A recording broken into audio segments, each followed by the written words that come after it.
இந்த ரோகிணிக்கெல்லாம் மனசாட்சிங்கிறது ஒண்ணு இருக்கா? இல்லையா? அப்படிங்கிற கேள்விக்கு முக்கியமா நம்ம எல்லாருக்குமே தோண ஆரம்பிச்சுருச்சு. ஏன்னா இப்ப மீனா ஒரு பெரிய ஒரு ஹெல்ப் பண்ணியிருக்காங்க. இவங்களுக்கு ரூ. 40,00,000 பணம் கிடைக்கிறதுக்கான ஹெல்ப் மட்டும் இல்லாமல், இதுக்கப்புறம் அவங்களுக்கு ஒரு இழந்த மரியாதைய திருப்பி பெற்றிருக்காங்க எல்லாருக்கும்.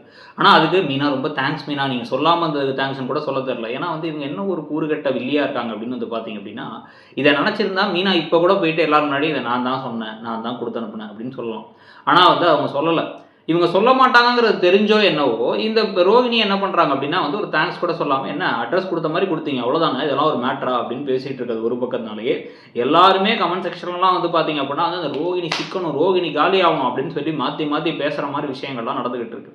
இதுல புது ப்ரோமோல பார்த்தீங்க அப்படின்னா இப்ப ரோகிணியும், கிறிஷும் மீட் பண்றாங்க. மகேஸ்வரியோட வீட்ல எல்லா கதவெல்லாம் சாத்திட்டு, ஸ்க்ரீன் எல்லாம் சாத்திட்டு, திருட்டுத்தனமா மீட் பண்ண எனக்கு ஒரு எஸ்ஸே எழுத சொல்லியிருக்காங்க எங்க ஸ்கூல்ல. ஆனா அந்த எஸ்ஸே எனக்கு எழுத வராதே அப்படிங்கிறாரு கிரிஷ். ஏன்டா உனக்கு என்னடா எழுத வராது அப்படின்னு சொல்லி கேட்டா, இல்ல அப்பாவ பத்தி எழுதணுமா? எனக்கு தான் என் அப்பா யாருன்னே தெரியாதே அப்படின்னோனே அப்படியே கண்ணெல்லாம் கலங்கிடுறாங்களாம். அப்புறம் மனோஜ் தான் என் அப்பான்னு எழுதவா அப்படின்னு சொல்லி இவர் கேட்ட உடனே அப்படியே கட்டி பிடிச்சுக்கிறாங்களாமா. அப்படியே அவ்வளோ வருத்தமும் பாசமும் இருக்குன்னா அதுக்கு ஒரு துளி அளவு கூட இப்ப மனோஜுக்கு இந்த உண்மையை தெரிய வைக்கலாம் அப்படின்னு அவங்க ட்ரை பண்ணவே இல்ல.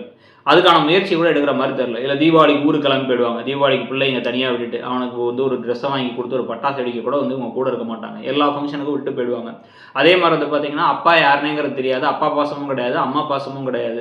மகேஸ்வரி, மீனா அப்படின்னு சொல்லிட்டு யார் பாசம் காட்டினாலும் பாவமா இந்த பையனை ஏங்கிக்கிட்டு இருக்க மாதிரி தான் காமிச்சிட்டு இருக்காங்க. இதெல்லாம் மாறுற மாதிரி ஏதாவது ஒரு விஷயம் நடக்குமாங்கிறது ஒரு பக்கம். இன்னொரு பக்கம் ஸ்ருதியோட அம்மா வேற கால் பண்ணி ரோஹினிட்ட பேசிட்டு இருக்காங்களே, ஏய் பணத்தை கொடுத்துரு இல்லைன்னா ஏதாவது செஞ்சிரு அப்படின்னு அடியாள் மாதிரி யூஸ் பண்ணிட்டு இருக்காங்கல்ல. அவங்க ஏதாச்சும் ஒரு ட்விஸ்ட்டை வச்சுவிட்டு அதனால அந்த ஆர்டர் கெடுறதோ இல்லை பார்த்தீங்க அப்படின்னா விஜயாவே திருப்பி கோவமாகி ரோஹினியை திருப்பி வெறுக்கிற மாதிரி விஷயம் நடக்குமாங்கிறத பார்க்கணும். நீங்கள் என்ன நினைக்கிறீங்க, என்ன எதிர்பார்க்குறீங்க அப்படிங்கிறத கமெண்ட் செக்ஷனில் சொல்லுங்கள். உங்களை பொறுத்த வரைக்கும் இந்த ப்ரோமோ எப்படி இருந்துச்சுங்கிறதையும் சொல்லுங்கள். நீங்கள் பார்க்குற சீரியல்லே எந்த சீரியல் நல்லா போகுதுங்கிறதையும் சொல்லுங்கள். தேங்க்யூ.